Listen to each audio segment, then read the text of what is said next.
Castor Oil Stories, Bee Sting and Arthritis. Stephen Hassman tells the story of his brother being stung by a bee in Ohio. He came into the house with goose bumps on his arm, the evidence of the bee sting showing clearly. It was already sore and the swelling had become markedly evident. Stephen, who has had much experience with castor oil, got out his bottle and placed just one drop. http://worldwideweb.edgarcayce.org/health/data/data/Castor 1.html 48 of 69, 10 hours 23 minutes and 44 seconds p.m. Edgar Cayce Health Database, anecdotal case reports, remedies, products. On the welt which had an open puncture on it. In less than 10 minutes, his brother reported that the soreness had gone and the swelling for the most part had subsided. After supper, there were no complaints. His brother's wife was asked why they didn't have castor oil in their home. From Kentucky comes another report dealing with this same oil being used for arthritis. Since the early 1970s, when I first obtained your book, Edgar Cayce and the Palma Christi, I have been experimenting with castor oil. I have also been reading the A.R.E. journal to see if my results are the same as others. My brother-in-law was scheduled for an operation on his finger, the one next to his forefinger, to scrape off the crystals that had formed there and that were giving him a lot of pain. His mother suggested he check with me on the castor oil, and I told him I didn't think it would help, as the finger was really in bad shape. However, as it turned out, he had quite a herd of cattle and was unable to have the operation, as scheduled, so used the castor oil anyway, just rubbed it on, he said. 2 weeks later he visited his doctor who told him, well, it's gone.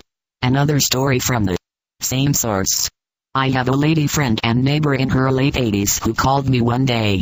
The 2 middle fingers of her hand were locked and had been for years. Her thumb was twice its regular size, and the little finger and forefinger were giving her so much pain she was crying and couldn't use them.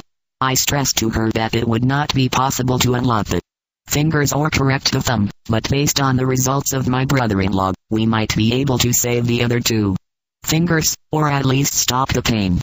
She didn't have a bathtub, so we got a container for a foot bath and used a pound or so of Epsom salts in which I asked her to bathe her feet for half an hour each evening, all the time pressing, rubbing or flexing her feet, simply to keep her hands in the solution.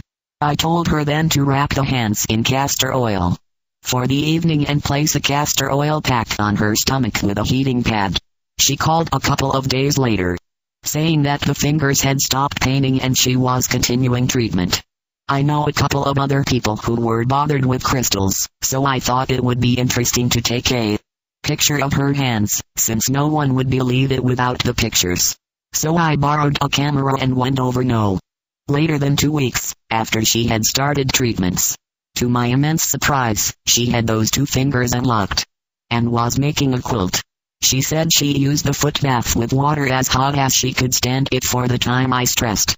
Then put the castor oil pack on her stomach with a heating pad and wrapped her hands with castor oil cloths, put on rubber gloves, took her magnifying glass and a book to bed with her and alternated her hands on the heating pad the rest of the evening. No pain in the other fingers, thumb greatly improved, fingers still working okay and she still works on the quilting. Whenever they begin to ache, she just gives them a repeat treatment. Quite amazing, isn't it? Some of these stories definitely touch new areas in healing. Left square bracket note, the preceding report was provided by William McGarry, M.D. and is excerpted from the A.R.E. journal. November, 1982, Volume 17, No.